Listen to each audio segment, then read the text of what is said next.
ಯೇಸು ಕ್ರಿಸ್ತನ ಮಧುರವಾದ ನಾಮದಲ್ಲಿ ನಿಮ್ಮೆಲ್ಲರಿಗೂ ಸ್ತೋತ್ರ. ನನ್ನ ಪ್ರಿಯರೇ, ಎಲ್ಲರೂ ಚೆನ್ನಾಗಿದ್ದೀರಾ? ಈ ದಿನವೂ ದೇವರು ನಿಮಗಿತ್ತಿರುವಂಥ ಆಶೀರ್ವಾದವನ್ನು ಧ್ಯಾನ ಮಾಡಿ ವಾಕ್ಯವನ್ನು ಓದೋಣವ. ಬನ್ನಿರಿ. ಇವತ್ತು ಯೇಸುವೊಂದಿಗೆ ಧ್ಯಾನ ಮಾಡುವುದಕ್ಕಾಗಿ ದೇವರು ಕೊಟ್ಟಿರುವಂಥ ವಾಕ್ಯ ಲೂಕ ಬರೆದಂಥ ಸುವಾರ್ತೆ ಪುಸ್ತಕ 17ನೇ ಅಧ್ಯಾಯ 6ನೇ ವಚನ. ಅಪೊಸ್ತಲರು ಸ್ವಾಮಿಗೆ ನಮ್ಮ ನಂಬಿಕೆಯನ್ನು ಹೆಚ್ಚಿಸು ಎಂದು ಹೇಳಲು, ಸ್ವಾಮಿಯು ಸಾಸಿವೆ ಕಾಳಷ್ಟು ನಂಬಿಕೆ ನಿಮಗಿದ್ದರೆ ನೀವು ಈ ಅತ್ತಿಮರಕ್ಕೆ ನೀನು ಬೇರು ಸಹಿತ ಕಿತ್ತುಕೊಂಡು ಹೋಗಿ ಸಮುದ್ರದಲ್ಲಿ ನಾಟಿಕೋ ಎಂದು ಹೇಳಿದರೂ ಅದು ನಿಮ್ಮ ಮಾತನ್ನು ಕೇಳುವುದು.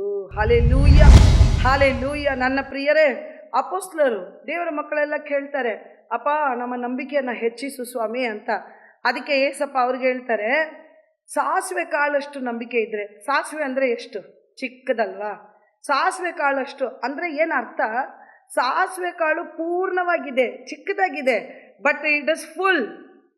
ಆದುದರಿಂದ ನಿಮ್ಮ ನಂಬಿಕೆ ಯಾವಾಗ ತುಂಬಿ ಇರ್ತದೋ ಅದರಿಂದ ನೀವು ಒಂದು ಅತ್ತಿ ಮರವನ್ನು ಬೇರು ಸಮೇತವಾಗಿ ಕಿತ್ತುಕೊಂಡು ಹೋಗಿ ಆ ಸಮುದ್ರದಲ್ಲಿ ಬಿದ್ದು ಹೋಗು ಅಂತ ಹೇಳಿದ್ರು ಕೂಡ ಅದು ನಿಮ್ಮ ಮಾತನ್ನು ಕೇಳ್ತದೆ ಅಂತ ಹೇಳ್ತಾರೆ.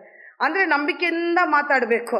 ಆಗ್ತದೋ ಆಗಲ್ವೋ ಹಂಗೆ ಮಾತಾಡಬಾರ್ದು. ನನ್ನ ಪ್ರಿಯರೇ, ಪ್ರಾರ್ಥನೆ ಮಾಡುವಾಗ, ಏಸಪ್ಪ ನನಗೆ ಮಾಡಿ ಮುಗಿಸಿರೋದಕ್ಕಾಗಿ ಸ್ತೋತ್ರ ಸ್ವಾಮಿ, ನನ್ನ ನಂಬಿಕೆಯನ್ನು ನೀವು ಗೆಲ್ಲಿಸುವುದಕ್ಕಾಗಿ ಸ್ತೋತ್ರಪ್ಪ, ನನ್ನ ನಂಬಿಕೆಯಿಂದ ನನಗೆ ಆಶೀರ್ವಾದವನ್ನು ಕೊಡುವುದಕ್ಕಾಗಿ ಸ್ತೋತ್ರಪ್ಪ, ನಾನು ನಿಮ್ಮ ಮೇಲೆ ಇಟ್ಟಿರುವಂಥ ನಂಬಿಕೆ ಮುಖಾಂತರವಾಗಿ ಇದನ್ನು ಪಡೆದುಕೊಳ್ಳುವುದಕ್ಕಾಗಿ ಸ್ತೋತ್ರಪ್ಪ ಅಂತ ನೀವು ಹೇಳ್ತಾನೆ ಇದ್ದರೆ ದೇವರು ಅದನ್ನು ಖಂಡಿತವಾಗಿ ಮಾಡ್ತಾರೆ ಅಂತ ಹೇಳೋದಕ್ಕೆ ಅರ್ಥ ನನ್ನ ಪ್ರಿಯರೇ.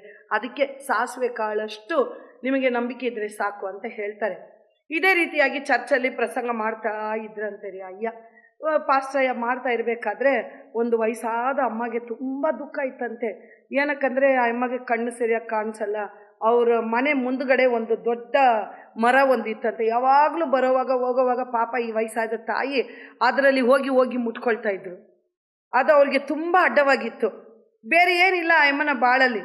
ಅದಕ್ಕೆ ಪಾಸ್ಟ್ ಹೇಳಿದ್ರಲ್ಲ, ನಂಬಿಕೆಯಿಂದ ಹೋಗಿ ಒಂದು ಮರವನ್ನು ಕೂಡ ಬೇರು ಸಮೇತ ಕಿತ್ಕೊಂಡೋಗಿ ಬಿದ್ದೋಗಂದ್ರೆ ಬಿದ್ದೋಗ್ತದೆ ಅಂತ ಅದನ್ನು ಹೇಳಿದ್ದನ್ನು ಮನಸ್ಸಲ್ಲಿ ಇಟ್ಕೊಂಡು ಬಂದು ಹೇಳಿದ್ರಂತೆ. ಏನಂತ?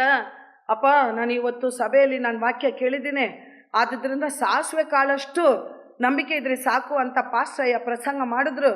ನಾನು ಇವಾಗ ನಂಬಿಕೆಯಿಂದ ಪ್ರಾರ್ಥನೆ ಮಾಡ್ತೀನಿ, ಯೇಸುವಿನ ನಾಮದಲ್ಲಿ ಈ ಮರವು ಕಿತ್ತು ಹೋಗಿ ಎಲ್ಲಾದರೂ ಬಿದ್ದೋಗ್ಲಿ. ಯಾಕಂದರೆ ಇದು ದಿನನಿತ್ಯ ನನಗೆ ಅಡ್ಡವಾಗಿದೆ, ಇದರಲ್ಲಿ ಹೋಗಿ ನಾನು ಮುಟ್ಕೊಳ್ತೇನೆ, ನನಗೆ ಏಟು ಬೀಳ್ತದೆ, ಆದ್ದರಿಂದ ಇದನ್ನು ತೆಗೆದಾಕಪ್ಪ ಅಂತ ಹೇಳಿದ್ರಂತೆ. ನೈಟೆಲ್ಲ ಪ್ರಾರ್ಥನೆ ಮಾಡಿದ್ರಂತೆ. ಪ್ರಾರ್ಥನೆ ಮಾಡಿಬಿಟ್ಟು ಬೆಳಗ್ಗೆ ಬಂದು ಹಿಂಗೆ ಕಿಟಕಿ ತೆಗೆದು ನೋಡಿದ್ರೆ ಆ ಮರ ಅಲ್ಲೇ ಇದೆ ಅಂತೆ. ಆವಾಗ ಹೇಳಿದ್ರಂತೆ, ಅಜ್ಜಿ ನನಗೆ ಆವಾಗಲೇ ಗೊತ್ತು, ಪ್ರಾರ್ಥನೆ ಮಾಡೋವಾಗನೇ ಗೊತ್ತಾಯಿತು ಈ ಮರ ಏನು ಹಂಗೆಲ್ಲ ಹೋಗೋದಿಲ್ಲ ಅಂತ. ನೋಡಿದ್ರ, ಕೇಳ್ಕೊಂಬರೋದು ವಚನನ ಕೇಳಿಬಿಟ್ಟು ಆವಾಗಲೇ ಗೊತ್ತು. ಸುಮ್ಮನೆ ಪ್ರಾರ್ಥನೆ ಮಾಡಿ ನೋಡಿದೆ, ಅದು ಸಾಸಿವೆ ಕಾಳಷ್ಟು ಪ್ರಾರ್ಥನೆನಾ? ಅದು ನಂಬಿಕೆ ಉಳ್ಳ ಪ್ರಾರ್ಥನೆನಾ? ಸಾಸಿವೆ ಕಾಳೆ ಚಿಕ್ಕದೇ, ಆದರೆ ಅದಕ್ಕಿರೋ ಪವರ್ ದೊಡ್ಡದು. ಅದು ಫುಲ್ಲಾಗಿದೆ ನನ್ನ ಪ್ರಿಯರೇ. ಯಾವ ಕಡೆನೇ ಅದಕ್ಕೆ ತೂತಿಲ್ಲ. ಆದ್ರಿಂದನೇ ದೇವರು ಯಾವ ಕಡೆನೇ ಅದಕ್ಕೆ ಡೌಟ್ ಇಲ್ಲ. ಅದು ಫುಲ್ಲಾಗಿದೆ. ಚಿಕ್ಕದಾಗಿದ್ದರೂ ಕೂಡ ನಿನ್ನ ನಂಬಿಕೆ ಚಿಕ್ಕದೋ ದೊಡ್ಡದೋ ಆದರೆ ಅದು ಫುಲ್ಲಾಗಿರಬೇಕು. ನೋಡಿ, ಅಜ್ಜಿ ಪ್ರಾರ್ಥನೆ ಮಾಡೋವಾಗನೇ ಗೊತ್ತಾಯ್ತಂತೆ ಆ ಮರ ಹೋಗೋದಿಲ್ಲ ಅಂತ. ನೋಡಿದ್ರೆ ಹಂಗೆ ಇತ್ತು. ಆಮೇಲೆ ಸ್ವಲ್ಪ ದಿನ ಆದಮೇಲೆ ಮಳೆ ಜೋರಿಗೆ ಬೀಸಲಾರಂಭಿಸ್ತು ಆ ಊರಲ್ಲಿ. ಪಾಪ ಅಮ್ಮನಿಗೆ ಇನ್ನೂ ಆಚೆನೂ ಬರೋಕ್ಕಾಗ್ತಾ ಇಲ್ಲ. ಈ ಮರ ಒಂದು ನನಗೆ ಅಡ್ಡ, ನನ್ನನ್ನು ಯಾರು ಕರ್ಕೊಂಡೋಗಿ ಬಿಡೋದು ಅಂತ ಹೇಳ್ಬಿಟ್ಟು ಆ ಮನೆಯಲ್ಲೇ ಇದ್ಬಿಟ್ರು. ತುಂಬ ದಿನ ಮಳೆ. ಆಮೇಲೆ ಮಳೆ ಎಲ್ಲ ಬಂದ ತಕ್ಷಣ ಮಳೆ ಎಲ್ಲ ನಿಂತು ಹೋದ್ಮೇಲೆ 1 ವಾರನೋ 2 ವಾರ ಆದಮೇಲೆ ಮಳೆ ಎಲ್ಲ ನಿಂತು ಹೋಯ್ತಂತೆ. ಆಮೇಲೆ ಅಜ್ಜಿ ಮೆತ್ತಿಗೆ ಎದ್ದು ಏನಾದರೂ ಕೆಲಸ ಮಾಡಿ ಊಟಕ್ಕೆ ಏನಾದರೂ ಮಾಡ್ಕೊಳ್ಳೋಣ ಅಂತ ಹೇಳಿ ಆಚೆ ಬಂದ್ರಂತೆ. ಆಚೆ ಬರೋವಾಗ ನೋಡಿದ್ರೆ ಆ ಮರ ಇಲ್ಲ. ಅಯ್ಯೋ, ಎಲ್ಲಿ ಹೋಯ್ತು ಆ ಮರನೇ ಇಲ್ಲ. ಎಲ್ಲರೂ ಹೋಗಿ ಕೇಳ್ತಾರಂತೆ, ನಮ್ಮ ಮನೆ ಮುಂದ್ಗಡೆ ಒಂದು ದೊಡ್ಡ ಮರ ಇತ್ತು, ಅದರಲ್ಲಿ ಹೋಗಿ ನಾನು ತಗೊಳ್ಕೊಳ್ತಾ ಇದ್ದೆ, ಏಟು ಬೀಳ್ತಾ ಇತ್ತು, ನಾನು ಮುಟ್ಕೊಳ್ತಾ ಇದ್ದೆ, ಅಯ್ಯೋ ಎಲ್ಲಿ ಹೋಯ್ತು ಆ ಮರ ಅಂತ ಕೇಳಿದ್ರಂತೆ. ಆಮೇಲೆ ಆ ಊರು ದೊಡ್ಡವ್ರ ಹತ್ರ ಹೋಗಿ ಕೇಳ್ದಂತೆ, ಅಯ್ಯ ಎಲ್ಲಯ್ಯ, ನಮ್ಮ ಮನೆ ಮುಂದ್ಗಡೆ ಒಂದು ಮರ ಇತ್ತು, ಆ ಮರ ಎಲ್ಲಯ್ಯ ಅಂತ ಕೇಳಿದ್ರಂತೆ. ಗೊತ್ತಿಲ್ವಮ್ಮ ನಿನಗೆ? 2 ವಾರದಿಂದ ಈ ಊರಲ್ಲಿ ಮಳೆ ಬೀಳ್ತಾನೇ ಇದೆ, ನಿನಗೆ ಗೊತ್ತಿಲ್ವಾ? ಆ ಮಳೆ ಬೀಳ್ತಾ ಇರೋದ್ರಿಂದಾನೇ ನಾನು ಆಚೆ ಬಂದಿಲ್ಲ ಸ್ವಾಮಿ, ನಾನು ಒಳಗಡೆನೇ ಇದ್ದೀನಿ. ಮರ ಎಲ್ಲಿ ಫಸ್ಟ್ ಅದನ್ನು ಹೇಳಿ ನನಗೆ ಅಂತ ಹೇಳಿದ್ರಂತೆ. ಅಮ್ಮ ಮರ ಬಂದು ಈ ಊರಿಂದ ಆ ಊರಿಗೆ ಹೋಗೋದಕ್ಕೆ ಮಳೆ ಬಂದು ಬಂದು ತುಂಬ್ಕೊಂಡು ಹೋಗಿ ಕೆರೆ ಎಲ್ಲ ತುಂಬ್ಕೊಂಡು ಹೋಗಿ ದಾಟೋದಕ್ಕೆ ಬೇರೆ ಯಾವುದು ವಸತಿನೇ ಇಲ್ಲ. ಆದುದರಿಂದ ನಿನ್ನ ಮನೆ ಮುಂದೆ ಇದ್ದಿದ್ದು ಮರನೇ ದೊಡ್ಡ ಮರವಾಗಿತ್ತು ಈ ಊರಲ್ಲಿ. ಆ ಮರವನ್ನು ತೆಗೆದು ಕಡಿದು ಇವಾಗ ನಾವು ಅದ್ರ ಮೇಲೆ ದಾರಿ ಹಾಕಿ ಇಟ್ಟಿದ್ದೀವಿ ನೋಡಿ, ಅದರಲ್ಲೇ ಎಲ್ಲ ಈ ಊರಿಂದ ಆ ಊರಿಗೆ ದಾಟ್ಕೊಂಡು ಹೋಗ್ತಾ ಇದ್ದಾರೆ ಅಂತ ಹೇಳಿದ್ರಂತೆ. ಆವಾಗ ಜ್ಞಾಪಕ ಮಾಡ್ಕೊಂಡ್ರಂತೆ ಅಜ್ಜಿ, ಅಯ್ಯೋ ನಾನು ಆವತ್ತು ಮಾಡಿದಂಥ ಪ್ರಾರ್ಥನೆನ ದೇವರು ನನಗೆ ಕೇಳಿದ್ರು ನೋಡ್ದ. ಹಲ್ಲೆಲೂಯಾ. ನನ್ನ ಪ್ರಿಯರೇ, ನಂಬಿಕೆಯಿಂದ ನೀವು ಮಾಡುವಂಥ ಎಲ್ಲ ಪ್ರಾರ್ಥನೆಯನ್ನು ದೇವರು ಕೇಳ್ತಾರೆ. ಇವತ್ತಿಲ್ಲ ನಾಳೆ ಅದಕ್ಕೆ ನಿಮ್ಗೆ ಉತ್ತರ ಸಿಗ್ತದೆ ನನ್ನ ಪ್ರಿಯರೇ. ಯಾವುದೋ ಒಂದು ವಿಷಯಕ್ಕಾಗಿ, ಯಾವುದೋ ಒಂದು ಕಾರಣಕ್ಕಾಗಿ ದೇವರು ನೀವು ಮಾಡಿದಂಥ ಪ್ರಾರ್ಥನೆಯನ್ನು ಲಾಲಿಸಿ ನಿಮಗೆ ಸದುತ್ತರ ಕೊಡ್ತಾರೆ ನನ್ನ ಪ್ರಿಯರೇ. ಅದೇ ಸಾಸಿವೆ ಕಾಳಷ್ಟು ಅಲ್ಲಿ ಇರುವಂಥ ಪ್ರಾರ್ಥನೆಗೆ ಇರುವಂಥ ಬಲ ನನ್ನ ಪ್ರಿಯರೇ. ಪ್ರಾರ್ಥನೆಯಲ್ಲಿ ಆಗದೆ ಇರೋದು ಯಾವುದೂ ಇಲ್ಲ, ಪ್ರಾರ್ಥನೆಯಲ್ಲಿ ಅಸಾಧ್ಯವಾದದ್ದು ಯಾವುದೂ ಇಲ್ಲ, ಪ್ರಾರ್ಥನೆಯಲ್ಲಿ ಜಯಿಸದೆ ಇದ್ದೀನಿ ಅಂತ ಹೇಳೋದಕ್ಕೆ ಯಾವುದೂ ಇಲ್ಲ ನನ್ನ ಪ್ರಿಯರೇ. ಪ್ರಾರ್ಥನೆ ಮಾಡಿದ್ದೀರಾ? ನೀವು ಮಾಡಿದಂಥ ಪ್ರಾರ್ಥನೆಗೆ ಖಂಡಿತವಾಗಿ ದೇವರು ಸದುತ್ತರ ಕೊಡ್ತಾರೆ. ಯಾವ ರೀತಿಯಾಗಿ ಈ ಸಾಸಿವೆ ಕಾಳಷ್ಟು ಪ್ರಾರ್ಥನೆ ನಂಬಿಕೆಯಿಂದ ಮಾಡಿದ್ದೀರೋ ಆ ಪ್ರಾರ್ಥನೆಗೆ ಖಂಡಿತವಾಗಿ ಉತ್ತರ ಕೊಡ್ತಾರೆ.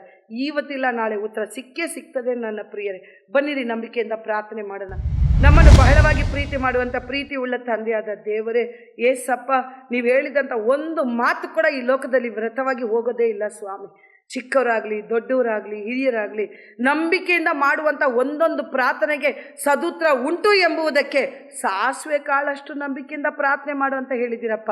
ಈ ಕಾರ್ಯಕ್ರಮವನ್ನು ನೋಡ್ತಾ ಇರುವಂಥ ಅಪ್ಪ ಎಲ್ಲ ಜನರ ಪ್ರಾರ್ಥನೆಯನ್ನು ಕೇಳು ಸ್ವಾಮಿ.